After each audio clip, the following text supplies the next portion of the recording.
It's very difficult to try and convince someone who's never enjoyed NASCAR to spend their valuable free time watching it. To the uninitiated, and even to die-hard fans of other motorsport, it comes across as boring and easy to make fun of. It's basically cars looping in circles for hours on tracks that all seem to be roughly the same. I don't know, they're all the same. There's regular-looking street cars like the Toyota Camry, instead of those thoughtfully engineered fighter jet-looking supercars in F1. Shooter. And NASCAR has a community that's supposedly made up of cavemen. But still, millions of people tune in every weekend to watch it. Just maybe, if you give me a chance, I can prove it to you that it's worth your time. That there's something in NASCAR that is captivating. My name is Jackson, and I like enjoying stuff that's really hard to enjoy. They say the hardest challenges bring the greatest rewards. Well, I'm here to make the hard part of liking NASCAR easy for you. This is why you actually like NASCAR.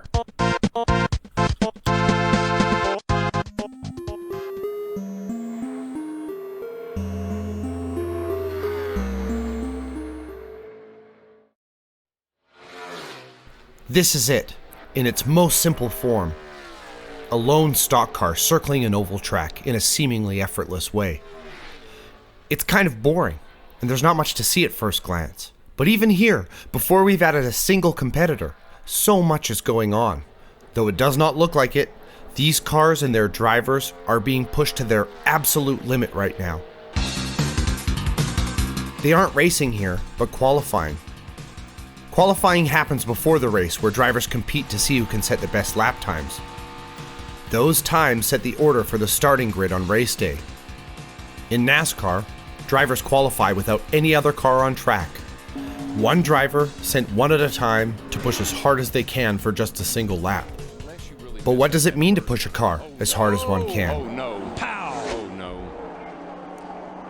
I mean, you could see that start. Have you ever driven on a slippery surface like ice or gravel and had the car lose traction when turning, braking, or pushing on the gas?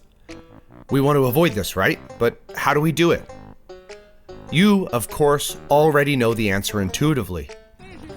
You need to use the throttle more sparingly, brake more gently, and turn more carefully. In other words, do everything more slowly to keep the car below the line where the tires lose traction. Because our only motivation in our regular lives is to make it to our destination safely, we keep our cars well below that line where the tires lose traction. But what if we added a second motivation while driving on that hypothetical ice or gravel? What if we needed to get to our destination as quickly as possible? We have just introduced a motivation which directly competes with the first. We must drive fast and slow at the exact same time.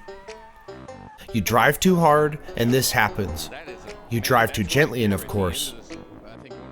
In order to be the fastest, and to make it there in one piece, we must drive right on that line where grip turns into slip.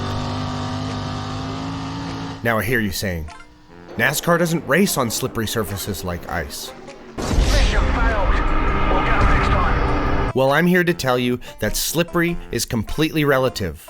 To feel like you're driving on ice simply means to be experiencing the feeling of driving close to that limit of traction.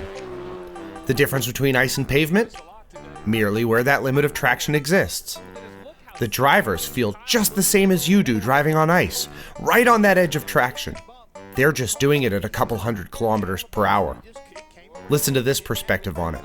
And it's really challenging to explain to somebody sitting at home. When you say slide, I'm talking, and I promise you, sliding through the corner. Just like you feel like on a gravel road or on ice. That thing is sliding through there, and you're driving it through the corner with the throttle and a little bit of input in the wheel guiding it. Joey, look. And to make things even more stressful and precarious, well, one is flying around the track on that edge of losing control. Oh, Look out! oh man. In NASCAR, there is a danger that constantly looms over the driver's shoulder.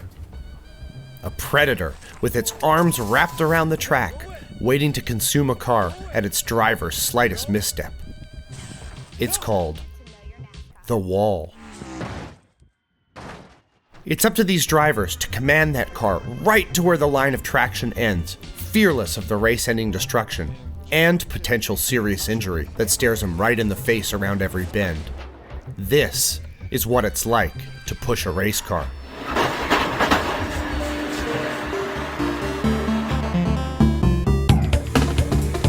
Once again, it'll be relatively smooth. Watch his hands move frantically. Look at him catch the car starting to slide too much. Or just a little bit of a handful. You see a lot of movement in the steering wheel. The steering wheel is pointed right here while the car continues to rotate left. He's literally drifting, just milliseconds at a time. Practice. He had a pretty big toe, it looked like to me. Wow. He pushed it a little too much and lost the back end, losing him some lap time. This driver lost the back end, but couldn't catch it. You have to push these cars to the very limit if you want to make lap time.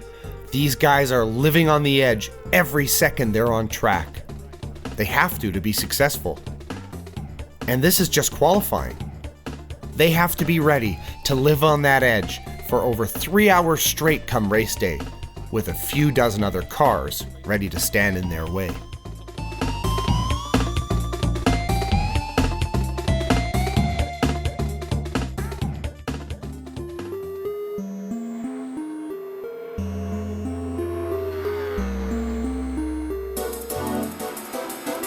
What is an oval exactly? Well, to NASCAR, it's just a racetrack that doesn't bend to the right. Other than that, it can be pretty much anything. There is something about the oval track that captures you once you understand it. You can pack it tightly into a football stadium, or stretch it out as far as the eye can see. You can widen one end to make an egg shape, or put a kink in one of the straightaways to make what's called a tri-oval. And if that's not enough, give it 3 corners or maybe 4.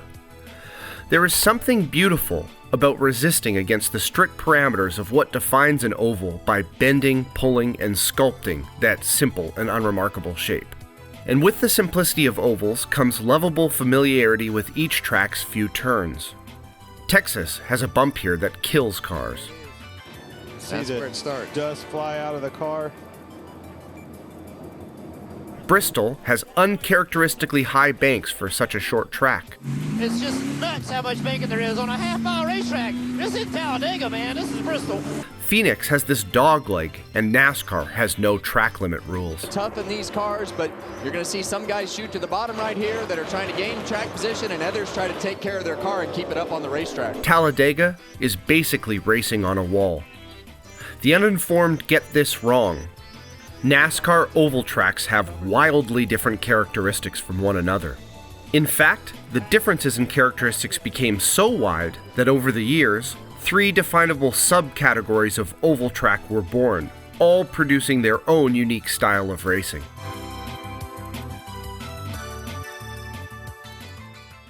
This is what's called an intermediate track, the bread and butter of NASCAR ovals. Most NASCAR tracks fit into this medium-sized category. Minimal braking, if any, is required around these tracks' long sweeping turns. There is something about these cars gliding their way around banked looping corners on the edge of grip that gets me. It's unlike anything else in motorsport. Whoa, pushing him high. He just about wrecked. Intermediates allow for some of the intricacies of the track to fade into the background while the driver finds his rhythm and hunts down the car ahead of him. You want to spend as much time as possible in that top lane. We know the tires are right on the edge at the end of these runs of wearing them out. The short track is where drivers get particularly beaten up. Just as soon as they've wrestled the car out of a corner and eased back up to full throttle, they're having to slam on the brakes and slow it back down again to wrestle their way around another. They'll do this for 400 or 500 laps. That's up to 1,000 turns. With almost 40 other cars on the track trying to do the same thing, races here are packed and best defined as uncomfortable. Around a dozen of the smallest short tracks could fit inside NASCAR's biggest. With extremely high banks and a very long track length, cars can race these super speedways with a wide open throttle the whole way around. Split both. now watch bottom. 19 is clear. Get ready to come up half. Outside quarter. They're like a 2.5 mile long drag strip, twisted and bent into an oval. The cars can drive absolutely maxed out, redlined, without a single ounce of power left to give. Corners pose little challenge. So how do they race? As if by natural selection, these juggernaut tracks created a style of racing where cars need to form into tight little packs like schools of fish. But instead of safety, they find speed in numbers. Plowing through the atmosphere at 300 kilometers an hour, 2 or more cars herded together drive faster than a single car on its own because of the reduced aerodynamic drag. To be successful on a super speedway means befriending your enemy until eventually one of you cracks. Hocevar in the wall, turned around in front of the field. Around goes Jones. Ricky Stenhouse to the front. Elliott around the outside. Still green. They come up single file. Zane Smith's going to have one shot at Chase Elliott, NASCAR champion, most popular driver, trying for the win, and Reddick to the top side. He's got help. Riley Herbst, his teammate. Reddick drops to the bottom. Alongside Elliott, in the wall goes Herbst, and Tyler Reddick comes to the line. Wow. A shower of sparks behind him. This type of bizarre racing is NASCAR's most unique style. Oh yeah, and NASCAR races on road courses too. Oh, Stenhouse around. Stenhouse into the tire barrier. Bounces off the tire barrier. Can he get the car started? Probably going to be a yellow.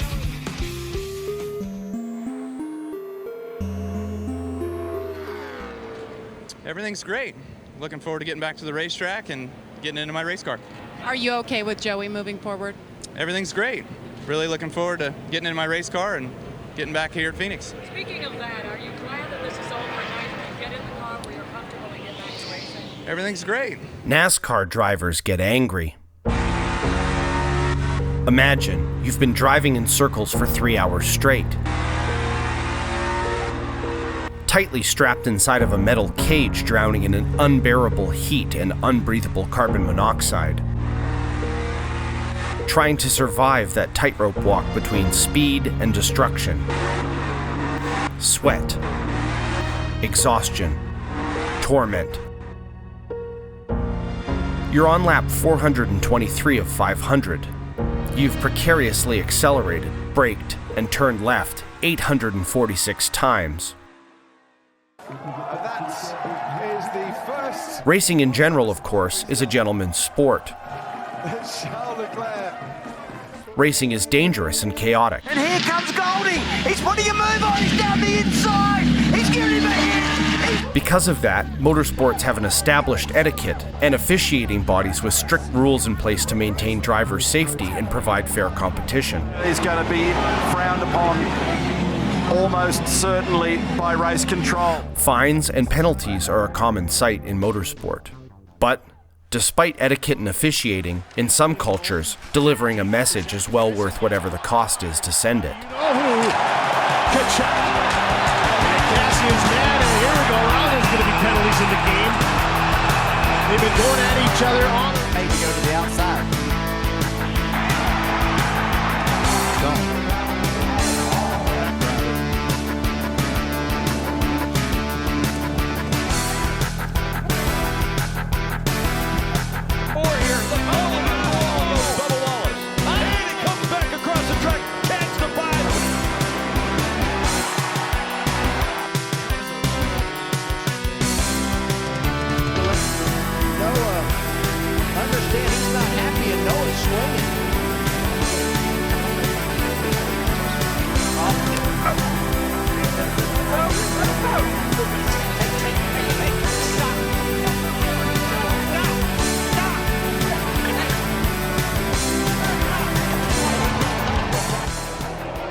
NASCAR has a culture of dealing with your problems on your own.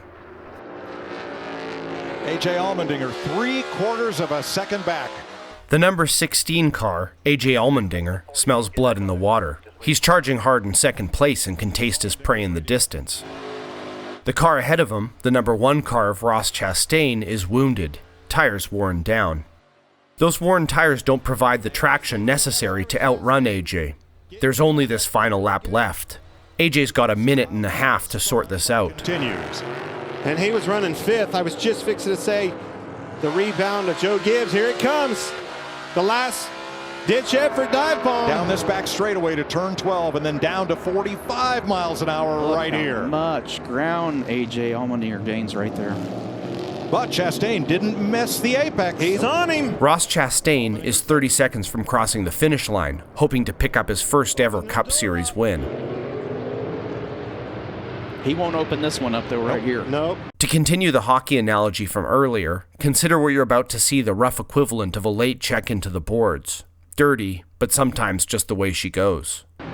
Oh, he's going to use... AJ's going to open it for him. Ross Chastain has just been pushed off the track. AJ tries to skate away. Moved him. Moved him. AJ moved him. Is he going to get moved back? Chastain comes back. Chastain, will he answer? And Bowman wants to... A third contender, Alex Bowman of the number 48 car, delivers another hit. Chastain is once again thrown off his balance. Under him. Oh my God. The number 1 car has now found himself in 3rd place. At this point, anything goes. An eye for an eye, they say. These 2 cars deserve it. Chastain's going to have to move them both. You're going to have to move them both. Oh, yes! And around goes Allmendinger off the bumper of Chastain. And Ross Chastain beats and bangs his way to turn 20 and on the corner to the checkered flag. Hey, I don't mind that. He got moved and moved him back. Absolutely.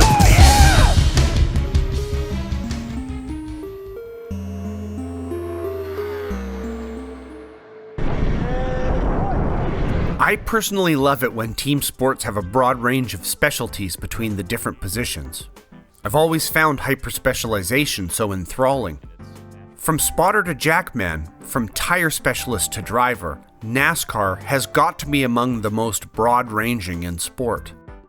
During the race, as tire wear slows down the car, as weather and track temperature changes affect the level of grip, as fuel depletes and race-pausing cautions alter the tide of battle, people outside of that race car must organize and execute on the bigger picture. Crew chief. The car will need to come into pit regularly during the race for adjustments, tire changes, and refueling. Deciding when to pit and what to adjust when pitting is the job of the crew chief, the first in command of each car's team. Tires in NASCAR wear quickly, causing the car to run each lap a little slower than the last. Cars also need about 80 gallons of fuel to finish a race, with only an 18-gallon gas tank. Also, dynamic conditions require the car's handling to be adjusted mid-race by changing the tire pressure and suspension. What can I do to help your balance? My right rear is fried, but I don't know if I just abuse this. But pit stops cost about 30 to 40 seconds, which is a lifetime when races are won or lost by less than a tenth of that. Do you wait and hope for a pause in the race to come in for a pit stop? Or do you accept the major time cost of stopping mid-race to fully revitalize your car? Do you replace all 4 tires for maximum grip, or just the outside 2, cutting the pit stop time in half? These massively impactful decisions, with their ever-changing costs and benefits, are the headache of the crew chiefs.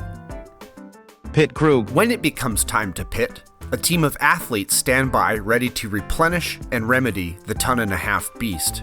Like leaping in front of a charging train, pit crews risk their lives to service the car in this rushed and bizarre dogpile.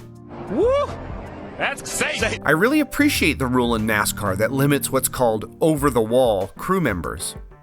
Unlike in F1, where every small task during a pit stop can be assigned to a single individual, in NASCAR, only 5 men can directly approach the car. With one of them being entirely busy with refueling, that leaves only 4 men to do the job of changing all of the tires. A 4-tire stop can be completed in under 10 seconds.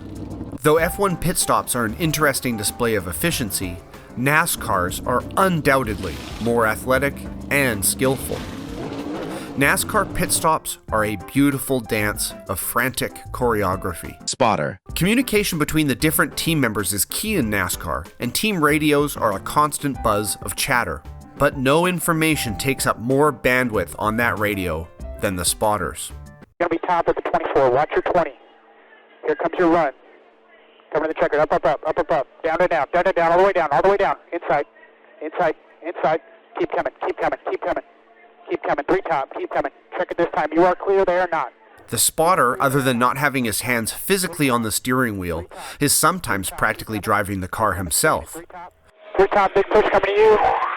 Check it this time. Without the spotter, a NASCAR driver is hopeless. And that's just a fraction of the jobs on a NASCAR team. You might not believe it, but NASCAR is most certainly a team sport.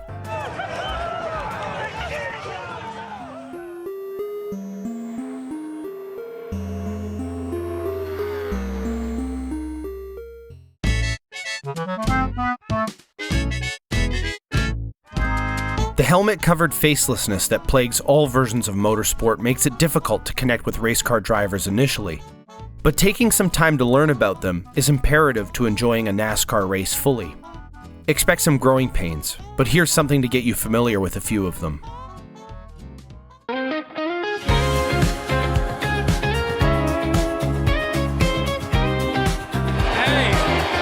I beat your favorite driver. Who would that be? All of them. I still got it. What are you doing? Seriously? Denny Hamlin did beat them all tonight, Rick. A 2-time overall champion at the top level of the sport. Kyle's the best, of course, because he is Asian. Why is that an Asian joke? No. Stenhouse, can you save this interview in some way? No, I'm Asian, so I can say it. Clear inside. I can see it. You can't hear me? Hey, Nick. Oh! Oh my God! Kyle Larson on a turn 4 down the front straightaway, sweeps the weekend of Port Royal.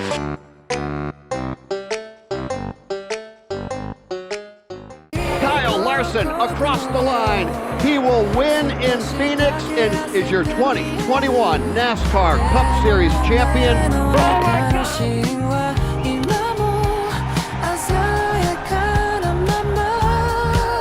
a little water, go ahead. Nice.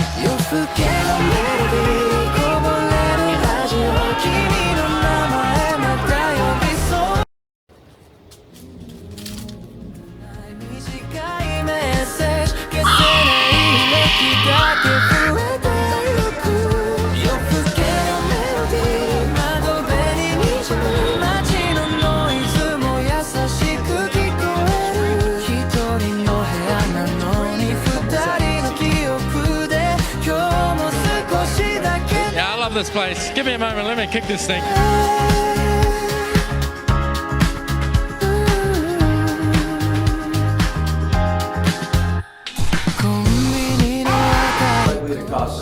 Oh, God damn it. This is the one they sent me, right? Yeah, I just love fucking Frankie.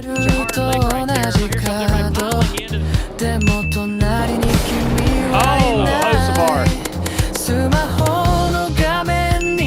Do you fault the 77 there for missing that corner that hit you? Well, yeah. Pace car is in. And here they come, set to race for 400 miles in Texas. Green flag. Now, it's time for you to try and watch a full race. I know I initially claimed NASCAR was difficult to enjoy, so let me tell you what watching a race is really like. NASCAR races are a kettle of cold water placed onto a hot element. Expect the beginning of the race to be a process of settling in. Down here in 3 and 4 over the bump is where it gets really, really hairy. Briscoe looking to the inside of Busher already. As the race is settling, small battles will appear as the density of the starting grid thins out. After a dozen or so laps, you'll then begin to notice some cars' pace change as differences in long-run performance become apparent. Chase Elliott and Kyle Larson in the pit lane, along with Connor Zilic, who was running in 16th. When the first pit stops happen, packs of cars on different strategies may form, dividing the race into multiple groups. As it heats up, you will notice the cream begin to rise, as those running the race most effectively filter their way to the top. Michael McDowell getting service. This is going to draw the 11 in. That puts pressure on them. Look for him to pit. It may be very difficult to resist the urge to look at your phone, but resist away. These races are only truly enjoyed as the quiet and nuanced plot points reveal themselves to you as a result of your undivided attention.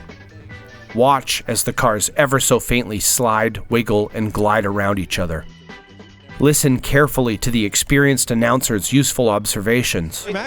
Yeah, let's take a look at the top 5 on what this fuel situation is. Now, Chase Elliott, he pitted at lap 94. He's going to be good to go, so he's good. Let's talk about Keselowski, Daniel Suarez, and Ricky Stenhouse Jr. Check the scoreboard for familiar names and untold information about how the race is unfolding. NASCAR is a drama of many subtle storylines building and building until they slowly converge. NASCAR uploads full races to their YouTube channel a few days after the weekend. Go over there and pick a race and give it a shot. Take this information and some of the passion I've hopefully shared with you and enjoy it. It is an acquired taste and does take some practice, but give it a chance. You might find it to be your next passion too. I'm very grateful you've taken the time to listen to something I care about a lot. At the very least, I hope you've learned that so much is hidden under that simple facade of all of those brightly colored cars just turning left. I mean, look at that. Take care, everyone.